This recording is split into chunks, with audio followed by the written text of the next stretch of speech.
Exodus chapter 14. Now the Lord spoke to Moses, saying, Speak to the children of Israel, that they turn and camp before Pi Hahiroth, between Migdol and the sea, opposite Baal Zephon. You shall camp before it by the sea. For Pharaoh will say of the children of Israel, They are bewildered by the land. The wilderness has closed them in. Then I will harden Pharaoh's heart, so that he will pursue them, and I will gain honor over Pharaoh and over all his army, that the Egyptians may know that I am the Lord. And they did so. Now it was told the king of Egypt that the people had fled, and the heart of Pharaoh and his servants was turned against the people. And they said, Why have we done this, that we have let Israel go from serving us? So he made ready his chariot and took his people with him.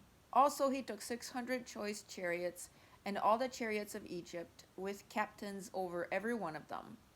And the Lord hardened the heart of Pharaoh, king of Egypt, and he pursued the children of Israel.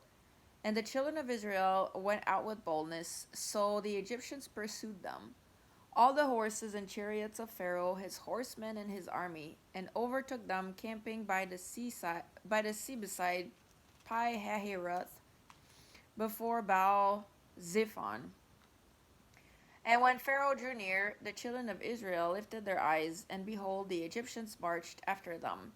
So they were very afraid, and the children of Israel cried out to the Lord. Then they said to Moses, Because there were no graves in Egypt, have you taken us away to die in the wilderness? Why have you so dealt with us, to bring us up out of Egypt? Is this not the word that we told you in Egypt, saying, Let us alone, that we may serve the Egyptians? For it would have been better for us to serve the Egyptians than that we should die in the wilderness. And Moses said to the people, Do not be afraid, stand still and see the salvation of the Lord, which he will accomplish for you today. For the Egyptians whom you see today, you shall see again no more forever. The Lord will fight for you, and you shall hold your peace. And the Lord said to Moses, Why do you cry to me? Tell the children of Israel to go forward. But lift up your rod and stretch out your hand over the sea and divide it. And the children of Israel shall go on dry ground through the midst of the sea. And I indeed will harden the hearts of the Egyptians, and they shall follow them. So I will gain honor over Pharaoh and over all his army, his chariots, and his horsemen. Then the Egyptians shall know that I am the Lord, when I have gained honor for myself over Pharaoh, his chariots, and his horsemen.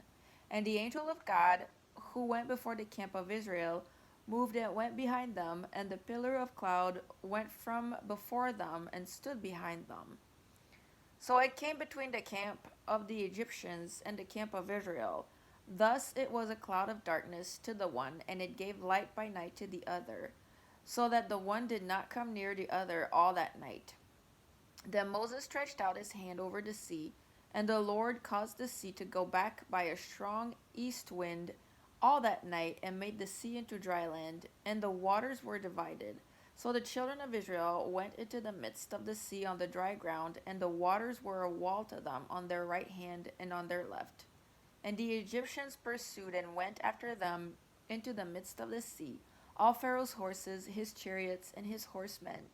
Now it came to pass in the morning watch that the Lord looked down upon the army of the Egyptians through the pillar of fire and cloud, and he troubled the army of the Egyptians. And he took off their chariot wheels, so that they drove them with difficulty. And the Egyptians said, Let us flee from the face of Israel, for the Lord fights for them against the Egyptians. Then the Lord said to Moses, Stretch out your hand over the sea, that the waters may come back upon the Egyptians, on their chariots and on their horsemen. And Moses stretched out his hand over the sea, and when the morning appeared, the sea returned to its full depth, while the Egyptians were fleeing into it. So the Lord overthrew the Egyptians in the midst of the sea. Then the waters returned and covered the chariots, the horsemen, and all the army of Pharaoh that came into the sea after them. Not so much as one of them remained. But the children of Israel had walked on dry land in the midst of the sea, and the waters were a wall to them, on their right hand and on their left. So the Lord saved Israel that day out of the hand of the Egyptians, and Israel saw the Egyptians dead on the seashore. Thus Israel saw the great work which the Lord had done in Egypt. So the people feared the Lord and believed the Lord and his servant Moses.